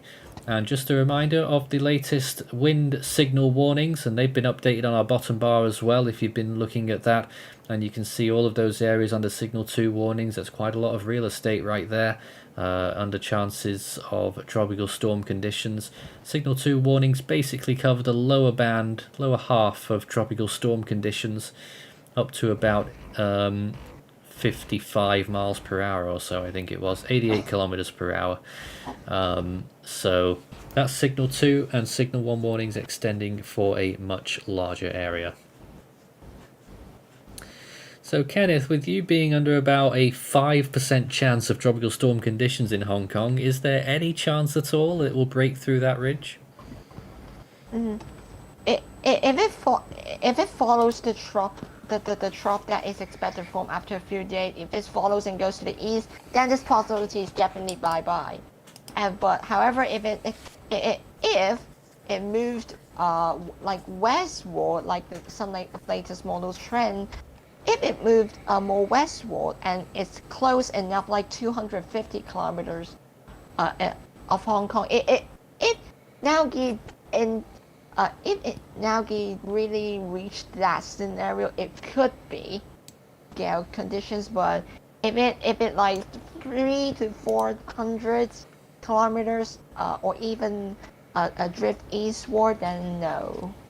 Yeah, the possibility is still low. The certainty can only be increased after they exit the Philippines, like after like 2.5 days, before I can say things more certainly. Yeah, really interesting when we look back at those models. Let's take another look because I know we get people coming in and out all the time. Just to remind you of what all the different models are saying right now about this storm. So let's first take here we are, the ECMWF. Let me just make sure I've got the latest run. That might be helpful, mightn't it? This is the 6C run, which shows the storm passing right through there, through Metro Manila. 989 millibars. Probably stronger than that because it initializes the storm at 993, 994. And then it really strengthens a lot more down to 960s over the South China Sea, so that's clearly a typhoon. It's moving slowly and almost awkwardly northwestwards, very slowly under the influence there, and then starts, and at the end probably moves westwards. That's only a short run up to 90 hours, but I imagine that still goes westwards to Hainan. The GFS, we obviously saw already what the GFS has in store. A typhoon on the other side of the Philippines, gets towards Taiwan, on the eastern side of Taiwan, dropping a huge amount of rain there, and then even still probably tropical over the southern Japanese islands, the southern Ryukyu Islands, and then off towards the east and then completely dies off. The CMC model, here it is. The storm sticks much closer to the coast of the Philippines on the CMC, right on the western coast of Luzon, and then up towards the northern coast. Really, it turns right basically and stays right close to the coast and then dies off. The other storm quite clearly visible there as well over Palau. And the Icon model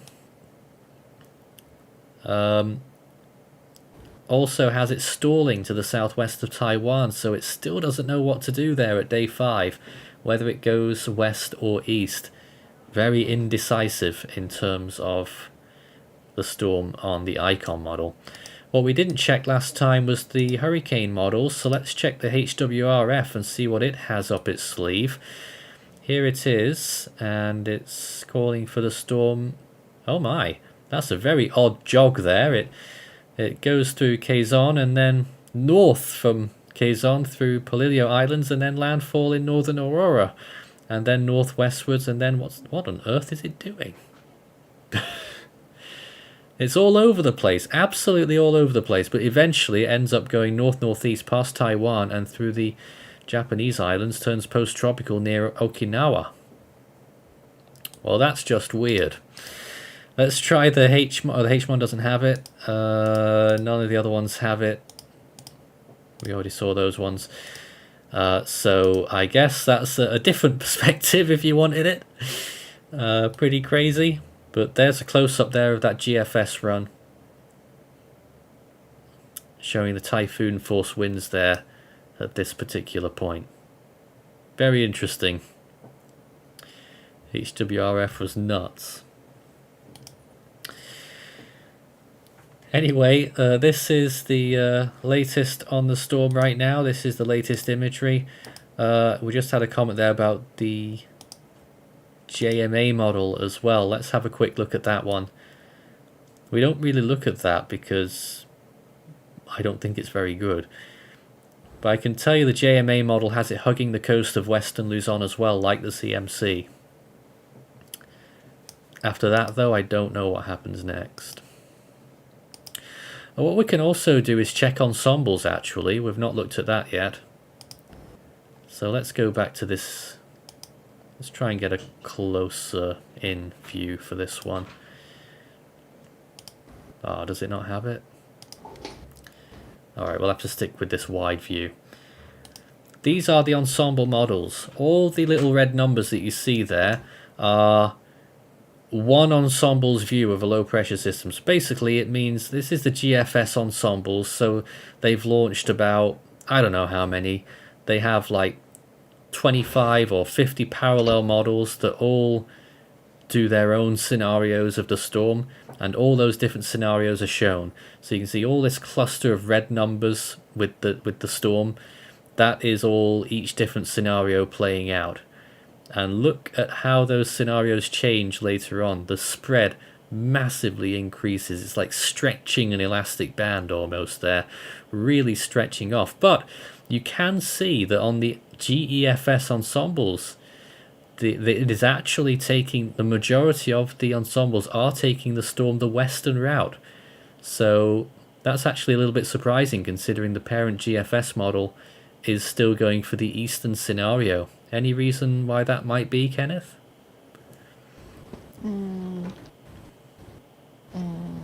So there's like 50, 51 scenario for ensembles, and you can see that spreading out, but a bit more going to the west though.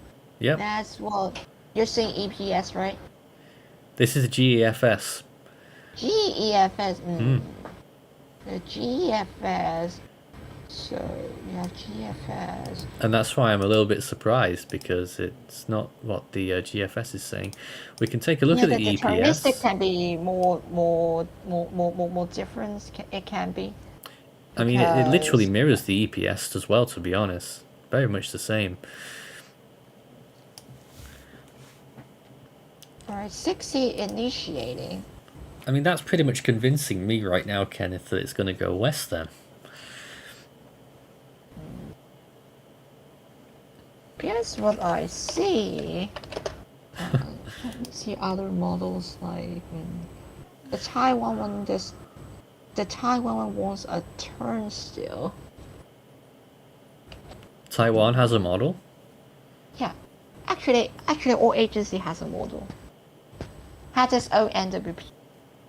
I've never seen the Taiwan model before. There Sounds is. interesting. We are also joined right now by Ethan. Hello. Ever present on our live streams. And what do you think of massive tropical storm Nalgae Paeng right now? Yes, it is quite massive. How far does its tropical storm winds extend outwards by? I'm not actually sure. JCWC say 140 nautical miles to the northeast. It's gotta be more than that. Check Come the on. forecast though. As wind show more than 400. GMA as 410, wind data, yeah. Wow. The IR satellite derived wind is showing more than 400. Yeah, Yes, but like this nearly twice. still intensifying on approach to the Philippines right now. Preparation should be completed, if not rushed to completion right now. The one thing that I've noticed that has changed significantly from this storm compared to like last night and from yesterday, the storm is now forecast to pass directly over Manila by Yes. the JCWC. So And not by as a typhoon, Pegasa. probably.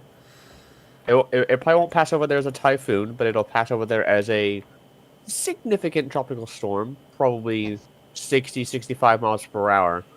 We'll have to wait and see what it ended up being whenever it gets there.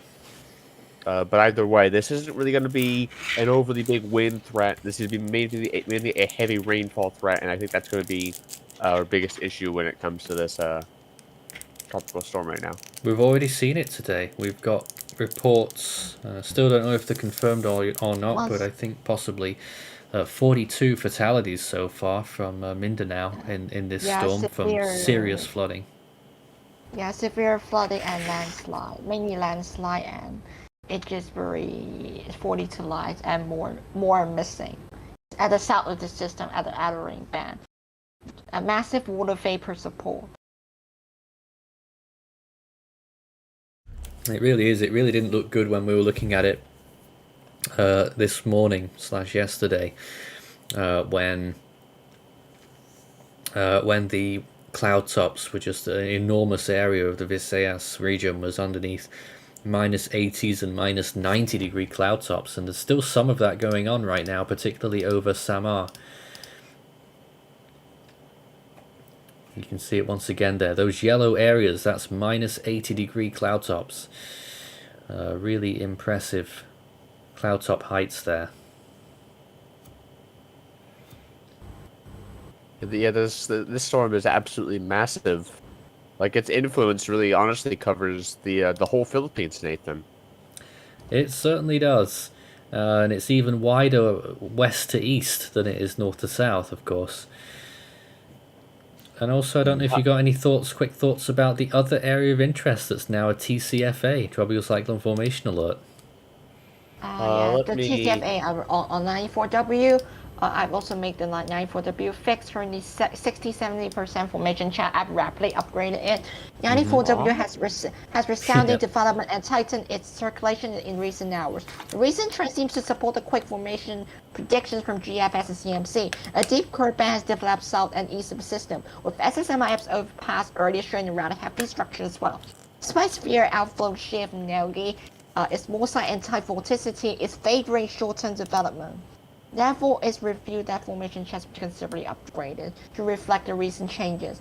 More surface wind data will be inspected once galvanometer data arrives later. I think 70% is a little bit aggressive. Oh, I don't know because of the about short-term that. response. I'd Because probably the infrared 50% is right already default classifiable. You can make a default fix based on the current IR image. It's already making very decent convection blow up at the south and the eastern side right now. And it's concentrating towards the center. There's the western side showing signs to fight against the fear. But this could easily collapse into the outflow of Nalgae. Yeah. And plus, just out of uncertainty, I would remain lower. Just in case the system collapses. Because it is still dealing with some wind shear. Yeah, and I know the issue of wind shear. It's talking about only like 2 to 3 days of window. It's all or nothing in this next 2 to 3 days. It can rapidly pop up as a mini system, then go west, or it just be nothing because of the small size. Like it has been some poor stuff that not the accuracy but precision of models. Yeah, but accuracy and precision are different concepts. Looking back at the latest rapid scan imagery, and you can see that the storm is edging closer towards a landfall in Catanduanes, probably occurring in about an hour or two as it continues west-northwestwards. It's likely to pass through Catanduanes. The more I look at this, I'm actually thinking maybe it will be the southern side of the island now, and then through southern Luzon, and then turning in towards Manila. A question there about can we look at radar imagery? Apparently there isn't any, according to Kenneth, and I certainly couldn't find any either. You're fine. So we do stick a lot of the satellite in. There's hardly any webcams over there either. I mean, there's not much to look at. Of course, it's nighttime there as well at this point. But let's recap the latest information. Signal 2 warnings are in effect for a large part of the Philippines right now. Let's go back and take a look at those. You can see here all those yellow zones. Northern Leyte, all of Samar, Masbate, Romblon, Marinduque, a large part of southern Luzon, extending as far north as Zambales and Aurora on either coast. The northern part of Mindoro, almost the whole island.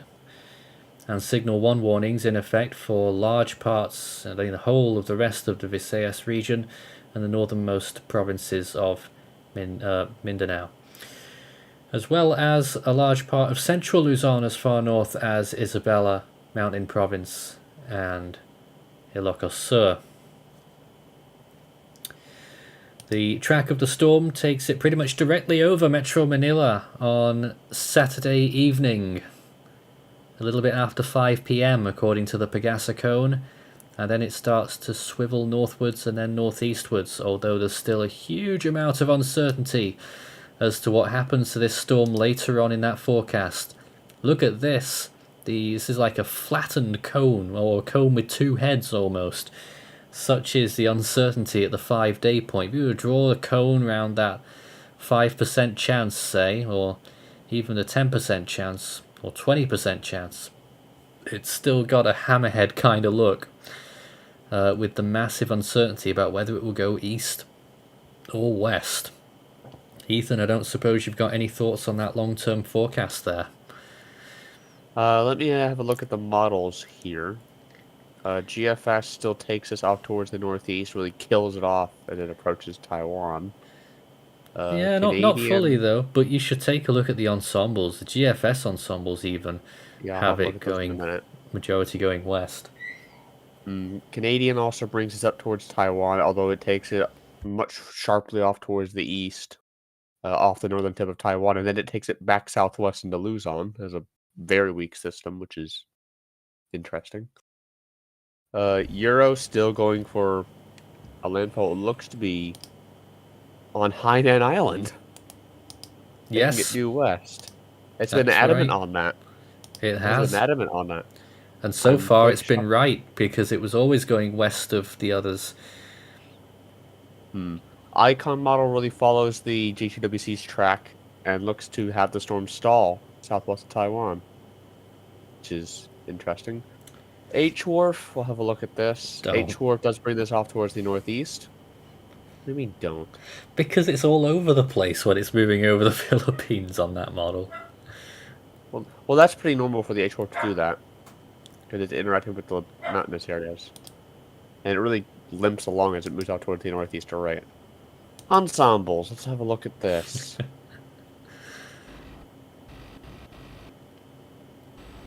I mean, most of the GFS ensembles do take this off towards the west, but there are a few that take it off towards the northeast, which is quite a significant change from what I saw last night. Yeah. Into yesterday morning, because a majority of them were taking it off towards the northeast, and now a majority of them are taking it off towards Hainan Island. So, to be honest, I don't really have a clue what this is going to do. Oh, absolutely. I mean, yeah, it's a big mess when you get towards that 5-day period. What is certain, though, is it's going to go through the Philippines shortly, through southern Luzon. And on the western side, Ethan, you think it's got it's certainly got a chance. Do you think it will be a typhoon over that side? No. No? No, I don't think it's going to get typhoon status at all at this point. Because it's got to get rid of its banding a little bit, or somewhat, if it wants to become a typhoon. And so far, it hasn't. It's too broad of a system. It's too monsoonal. I don't think it's going to do it. I mean, there might be like a very slight chance that it might get it in like the next few hours prior to landfall in the Philippines, but once that land interaction begins, that's going to induce weakening. Fascinating. If this was a tiny storm, I would say that it would have more of a chance, because it might it might not get typhoon status over its first landfall, but if it remains over water long enough in between the Philippines or just over the Philippines, then it could become a typhoon like so many storms have done previously. So many storms have intensified over the Philippines because they've just remained over water and they've been small systems. This one isn't, of course, but it's going to be interesting to see what actually happens with this storm. But right now, my prediction is that it will not typhoon status. I just jump scared the outro music again. Oops. We are to break in though. Oh, okay. HEWC update is out, and they forecast a intensification through the Philippines all the way up to 55 knots peak over Manila. I can't see that happening at all. Interesting latest forecast. Is the current intensity is a bit low. Yeah. Yeah, which they did in the and the short-term intensification, you have the frictional convergence, and you still have 6 hours. The bandings is improving, because actually center is still near 13 north. It still has a partial eye wall at the lower level, and attempting to wrap around. The core size is pretty ordinary. For average tropical storm, actually, the inner core, the lower level, pretty ordinary size. Although the extensive banding, yeah. All right. Well, we're finishing our coverage at this point. We are going to do a video update at the 11 p.m. update tonight in the Philippines. So look out for that on the Force 13 channel. Subscribe if you haven't already for those latest updates, and they'll pop into your notifications. So yeah, we'll definitely have an update at 11, and we'll have more live coverage in the morning in the Philippines as this storm continues to progress across the islands. But that's it from Force 13 HQ here. We'll be back again soon with more commentary and coverage on the storm. It's going to be a massive flooding event, already has been so far in some of these areas. Stay safe, stay dry if possible, and take all the necessary flooding precautions. It's going to be way bigger than the wind threat for this storm. We'll catch you again in the morning. Have a good night.